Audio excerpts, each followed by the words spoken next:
everyone. So I'm usually the type of person who, when it comes to putting on my makeup for the day, I'll tend to just kind of go through the motions. I'll get my products out, put them on, hope it looks alright, and then kind of call it a day from there. I don't really take into consideration things like my face shape, my eye shape, whether my blush, you know, is high enough up on my cheekbones, things like that. I tend to just kind of whack it on and hope for the best.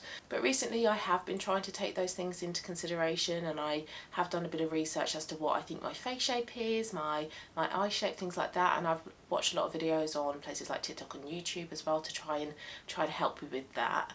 And I think the thing that kind of spurred that on was that I stumbled across a video on TikTok. It's by somebody called Jess. I'm sure her handle isn't as simple as Jess, but she, I think, put on a full face of makeup to go and get a passport photo taken. She did that trend of putting on a full face of makeup that's meant to be complimentary and flattering for when you go and get your passport photo taken, because that's always a bit of a shocking experience if you've ever had your photo taken for a passport and you realise, oh, I look like that. So she did that and she wasn't that impressed with the results. So what she did instead was that she took into account things like her facial visual weight, contrast, face shape, did her makeup to suit her own personal features, and the result was a lot better. So I have taken a screen grab from her video, and I do want to take into consideration these things in this video and put on the rest of my makeup, and hopefully by the end of it, it will look a lot more flattering than my typical day-to-day go-to makeup. Just zoomed you in a bit there so you can see a little bit closer what I'm going to do. I'm not a makeup artist, by the way, if this is your first time on my channel. So the first thing that we're going to take into consideration is my face shape. Now, over the years, I have kind of gone back and forth between two face shapes. I did used to think my face shape was square, but having looked at people who have a square face shape, I don't think my face is as square as theirs. I then asked my hairdresser and she said, no, you've got an oval face shape. So I thought, okay, right, my face shape is oval, my headband's moving. And then when I got my House of Colour style session done, they go through things like your face shape and your neck length and all of that kind of thing, your body proportions. And it was decided that my face was a soft square. So there is some angularity to it, but it's not as harsh and defined as, say, somebody with your traditional square face shape is. So I think I'm somewhere in between a square and an oval. Now there are some filters on TikTok where you can help to figure out your face shape, and mine did kind of come out oval on that. So I think I'm going to stick more towards the guidelines for an oval face shape than a square face shape. I think my forehead is fairly square, but then I think my jawline has a bit of definition, but I think it is mostly kind of oval. But the thing that I've kind of come to the conclusion of with face shapes is that not everybody fits neatly into one defined face shape. Not everybody is going to fit into either having, say, a heart face shape, diamond, square, oval. It is a spectrum. Now there are some people that are obviously square, obviously heart, but I think for the majority of us it is a spectrum. So I think I am on a spectrum between having an oval and a square face shape. So I have bought a contour for this part of the video, and it's been a couple years since I've had a contour product in my collection. Did a lot of research like I usually do when it comes to buying new makeup, and I decided on the e.l.f. Halo Glow Beauty Wand Contour in the shade Fair Light, because this is meant to be a really good cool toned contour product, and that is something that I saw a lot of online when I was watching lots of TikTok videos and YouTube videos on contour products. A lot of them are warm, and a contour product shouldn't be warm. You're creating shadows, and having a cool tone product is best for this, and this one is cool toned. So this is what I'm going to be using it to contour my face. And then I have a few cream products. I've got a cream bronzer by Revolution. I'm going to use my cream blusher by Rare Beauty, and then to highlight I have my liquid highlighter from Vive. Now there are lots of pictures online of how to kind of contour your face for all of the different face shapes. Now, just looking at what to do for an oval and a square face shape, the only thing that kind of tends to be the same is what to do for the cheekbones. For both oval and square, they recommend to contour the cheekbones. Now for the forehead, actually where my forehead is a bit more square, I think I'm going to follow the square guidelines. But for oval, for the jaw, I think I'm going to do what they suggest for the jaw. So for my forehead then, I'm going to put a bit of contour here. For an oval, they suggest a little bit of contour there, but then more in the centre. And then for my cheeks, hopefully this doesn't dry down before I get the chance to blend it in. I'm going to put some there on my cheekbones. I also actually want to contour my nose a little bit, just down the sides. And then for the jawline, not jawbone, I think I'm actually going to do what's suggested for oval. So I'm just going to put some on my chin here, because I do feel like my chin is a little bit big sometimes. And then just blend that in, and be precise as well. Only blend where you've actually put your contour, because then otherwise you're contouring places where you didn't intend to contour.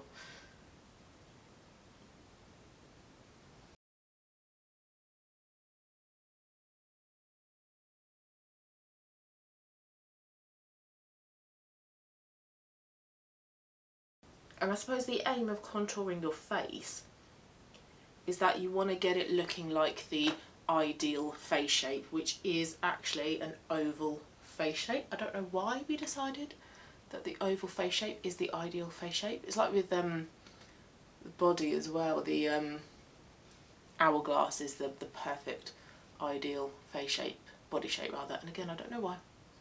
Don't know why that was decided. Okay, so that just creates a little bit of shadow going on, a little bit of definition, but nothing too obvious, nothing too harsh, which is not how I like my makeup to be anyway. So I'm now going to put on some bronzer. This is the Revolution Ultra Cream Bronzer in the shade Light. This is very, very pigmented. I just need a little dab on my hand and you get so much product. So I'm just going to put this further up on my face, more on my cheekbones, and this is bringing back some warmth into my face and making me look like I've had a little bit of sun touch the high points of my face.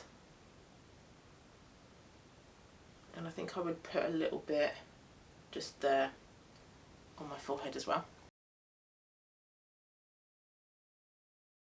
Now some people do say you can contour with bronzer as well, but I don't really feel how you can contour with bronzer, because bronzer is a warm product and you put it on your high points of your face, whereas with contour it's on shadows and it's usually on the hollows to push things back in space. So not too sure. And then also with bronzer I would just take it under the jaw a bit and then wipe the excess down my neck.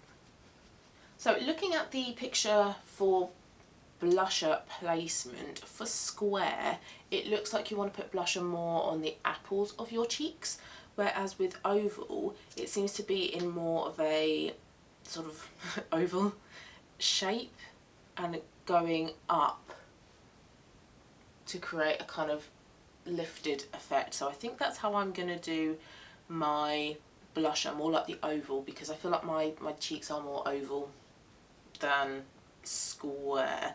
So I'm going to use my Rare Beauty Nearly Apricot blusher with the same brush.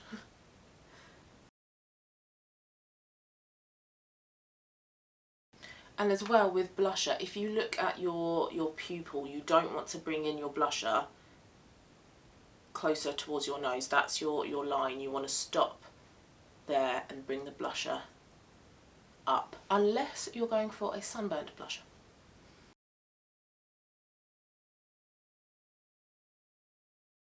And again, I would just put a bit on my forehead and a little bit on my nose. It doesn't say to do that in the picture, but the forehead, bit of blusher on the forehead, that's actually a tip I got from Wayne Goss, because it helps to tie in everything. Okay, and then for highlighter, now with this you can highlight with a light concealer. I only have one shade of concealer, so I don't think I'm really going to do that. I'm just going to use my liquid highlighter. Now on the diagram it only says to highlight for an oval face shape there, or square you want to make that even bigger. So I am just going to put a bit of liquid highlighter even higher up on my cheekbones, and then I think any excess that's on my brush I'm going to put there, because I don't want a big shining shimmery highlight on my forehead. I think it would be better if I had a lighter concealer to do that bit with, but I don't.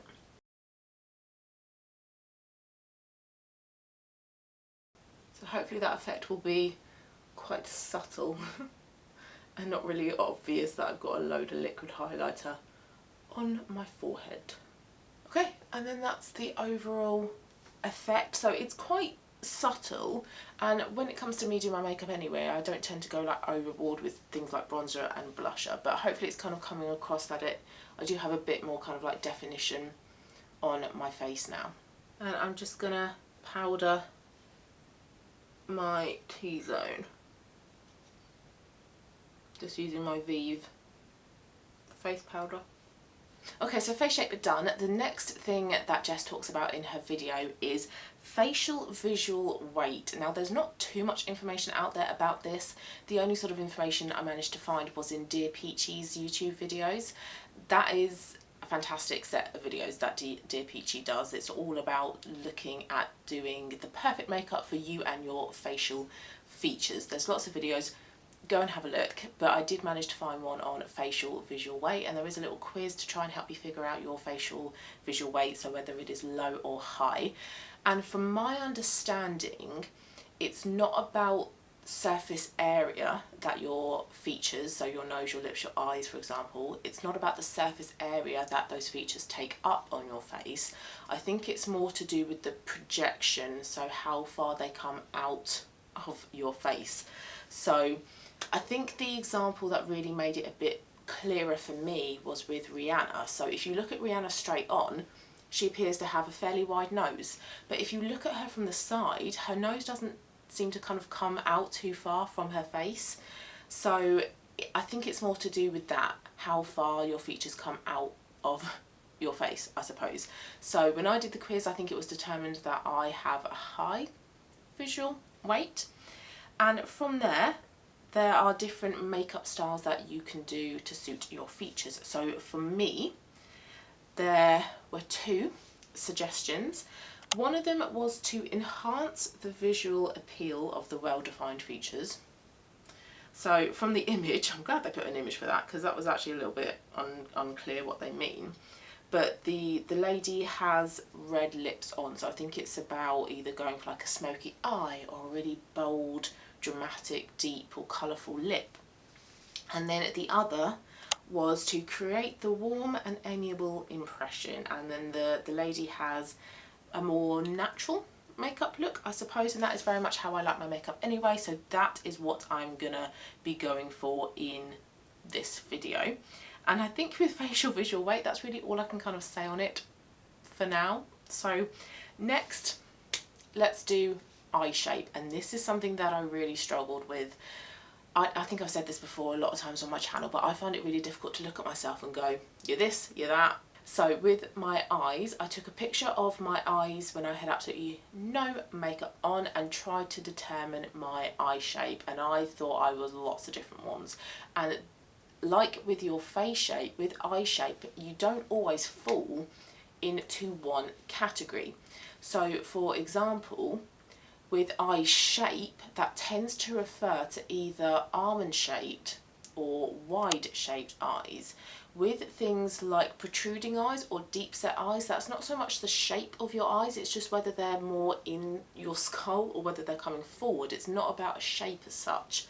And then with things like downturned eyes or upturned eyes, it's about an angle. So you can actually fit into a few different categories. You can have, say, wide set eyes that are protruding, or you can have almond eyes that are downturned, or hooded eyes that are deep set, for example. You can fall into a couple of different categories. So that's what made it a little bit more difficult for me. I did think, right, and I think I've said this a few times before on my channel as well, I did think I have hooded eyes because I don't have a lot of visible lid space, but you can see my lids. So I think there might be a slight hoodedness to my lids, because this bit up here, it can have a tendency to droop a little bit. So I think there is a slight bit of hoodedness going on. I did also think that my eyes were downturned, because when I took a picture of my eyes, I drew a straight line in between it, and it appeared that the outer corner was tilted downwards. So I found it very, very confusing. So I put a picture of my eyes up on a Facebook group, and I actually had a lash technician comment and say, you actually have almond eyes. Because my eyelashes, not now because I've had a bit of a lift done, but because my eyelashes naturally are quite straight, they point straight ahead, and on the outer corners they actually point downwards, it gives the illusion of me having downturned eyes, but I don't. I actually have almond eyes. And like with an oval face shape, an hourglass body, almond eyes are the ideal eye shape. So that's actually quite nice. So I've done, again, some research about suggestions for eye makeup for almond eyes, and there's lots of things that we can do with almond eyes. So for example, you can use quite colourful, bold, graphic eyeliner. I'm not going to do that because I know that I will suck at that. You can do a cat eye, and I did buy a gel eyeliner from Bobbi Brown to practice doing a little cat eye, and it looks quite nice, but I'm not that good at it yet. I'm getting there, I'm practicing, and I don't really want to do that in today's video in case it doesn't quite go to plan. But that's another option that you can do. You can do a bright, colourful, bold one eyeshadow look. Take your eyeshadow from your lash line right up to your brow bone, go bold. That's a really lovely option. Cut creases as well. But I think the one that I want to do today, because I don't have a lot of visible lid space, and that actually is quite common for people with almond eyes, I'm going to use a light eyeshadow to open up my eyes. So I'm just going to start off with a bit of MAC Paint Pot in Painterly as like an eyeshadow primer. I'm going to put this all over the entire lid from my lash line right up to my brow bone. And set that with a nude powder eyeshadow. This is Chaser from Urban Decay Naked Heat that I'm trying to entirely use up. So I'm going to use a crease shade next. I'm going to take this brown one from my Revolution Reloaded Hypnotic palette. Now this is where I need to take into consideration my different eye shapes. So with this eye, my left eye, if I was to look straight ahead, I have more lid space and it's more rounded, but if I was to look at my right eye, I have less eyelid space, particularly kind of here. That's where it closes up a little bit. So with this eye, with the crease, I need to create more of that semicircle effect, and I use the suggestions for people with hooded eyes, which is where I don't put it directly in the crease, I take it above the crease. So I keep my eyes open, and then that's where I put my crease colour, and this means that it's really, really close to my brow bone, but that doesn't matter. There's nothing wrong with taking your eyeshadow up to your brow bone. So yeah, I just need to make that semicircle a bit more dramatic on that eye, whereas with this one I do the same in that I keep my eye open, but I can just follow that natural shape. And then for that light all over lid colour, I'm going to go for this shade from my Wet n Wild, my Glamour Squad palette. But I just need to check that when I'm looking straight ahead I can see that colour. So what I do sometimes do is, again, like with the crease shade, I just take it above, so it's a bit more obvious when my eyes are open. Yeah, that's a bit more clearer now.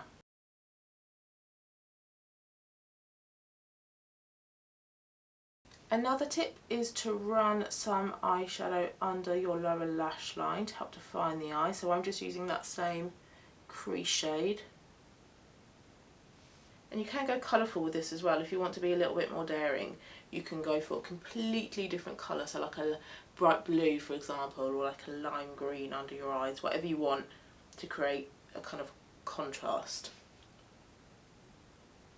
So next thing is eyeliner. Now where I don't have a lot of visible lid space, and that again is true for a lot of people with almond shaped eyes, you don't really want to be putting an eyeliner all over the upper lash line because that is going to close up your eyes even more. So what is suggested is that you only put eyeliner on like the outer third, outer quarter of your upper lash line, and maybe try and flick it up a little bit. So I have an angled brush and I'm using a dark brown eyeshadow from my mix of ABH Norvina and Modern Renaissance shades. So I'm going to try and keep this as close to the lash line as possible and only put some on, I need a bit more than that, only put some on that very outer part of my eye. So I'm creating a little bit of definition but nothing too much, and this is what I've been trying to do as well with the gel eyeliner. Still trying to get there, but it's a work in progress. Now I want a little bit of a flick, so I'm just going to follow my lower lash line up a little bit. You can do this with a pencil as well, but I quite like using a eyeshadow because you can manipulate it a little bit more. Hardest to do this with a liquid eyeliner. You can also tightline as well. That's quite a good option for almond eyes. I just take my nail and I try and like drag that out a bit.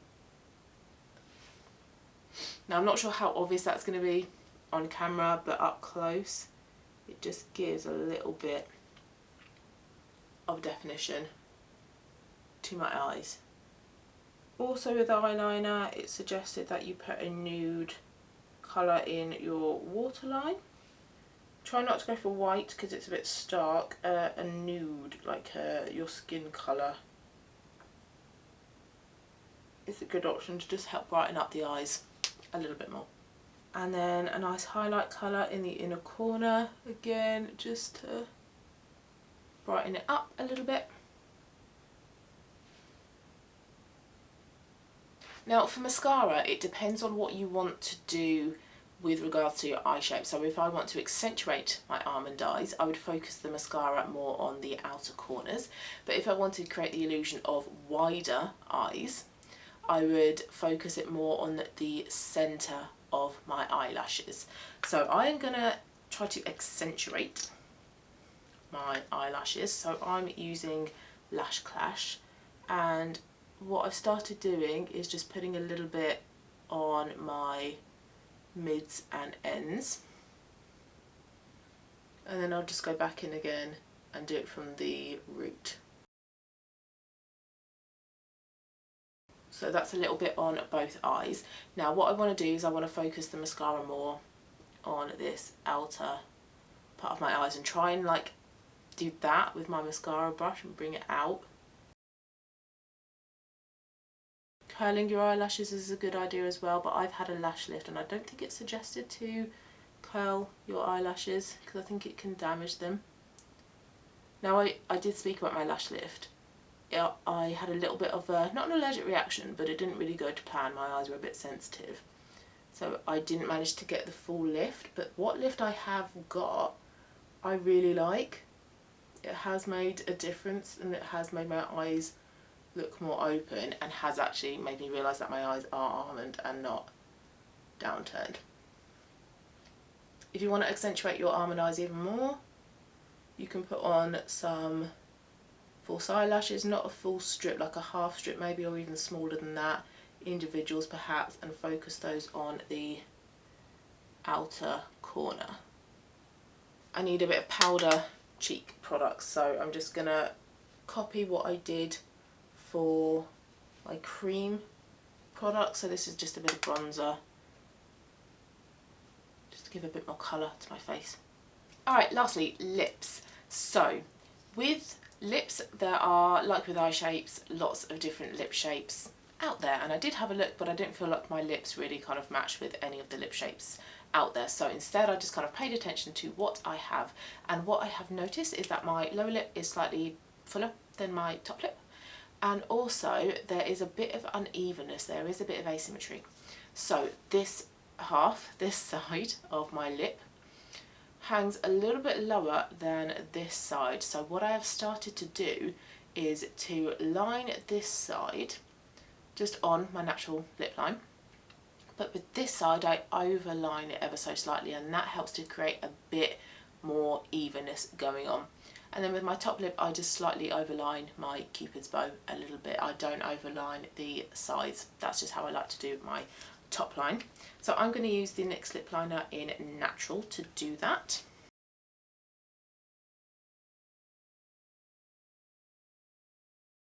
I also overline the very centre of my bottom lip as well. And then on the lip line for this bit.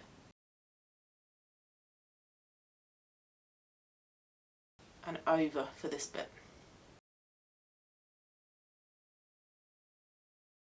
And I'm going to use the shade Autumn Shimmer from House of Colour. This is a really beautiful muted warm pink.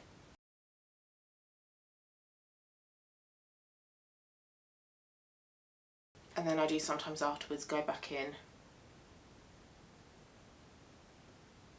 with the lip liner to help define it a little bit more and just make sure that that lower lip is even. So the two things in Jess's video that I haven't yet spoken about are contrast and chroma. So contrast is where you want to take a look at the contrast levels between your eyes, your skin and your hair. A good way to do this is to take a photo of yourself, makeup free, take a selfie and put it into black and white and see the level of contrast going on. Now I've had my colours done and I know that my contrast level is medium, and it's a good idea to try to reflect that in your makeup. So for me, having a medium contrast going on in my makeup is most flattering to me. So by that I mean nothing too dark on the eyes, not a really dark lip, but I also don't want to go the other side and go for a really pale, really light makeup look. So like nothing on the eyes, nothing on the lips. So even though I like a very natural, barely there makeup look, I still have to make sure that there is a medium level of contrast going on. And I feel like in today's makeup look there is a medium contrast going on, because there is something on the eyes but it's not really light and it's not really dark. And with the lips I've gone for a nice medium pink, so not a really light baby pink but not like a dark deep fuchsia for example. So bear that in mind with your makeup. If you have a light contrast level going on, then a light contrast makeup is flattering. Similar with medium and high. And then next is chroma, and this is about the intensity. So this is whether you go really soft or really bright. And again, I've had my chroma done because I've had my colours done, and I'm towards the end of the soft spectrum, so it means that my makeup look should be very soft, very blended, and again I feel like that has kind of been achieved with today's makeup look. So makeup for me should be very soft. I don't need very bright, bold, vibrant colours. So those are a couple of things also to bear in mind when it comes to doing makeup looks that flatter you and your natural appearance and your features. And there we go, this is the final makeup look. So I said at the beginning I'm not a makeup artist, so please do not judge harshly the technique, but hopefully this has been helpful, it's been useful, hopefully it's inspired yourself to kind of look at your own features and see what kind of works best for you. If you do this already, please do let me know, that would be interesting, and if you've got any kind of like tips and tricks as well. Hope you liked it. If you did, please do give it a thumbs up, and I will see you again very soon for my next one. Bye.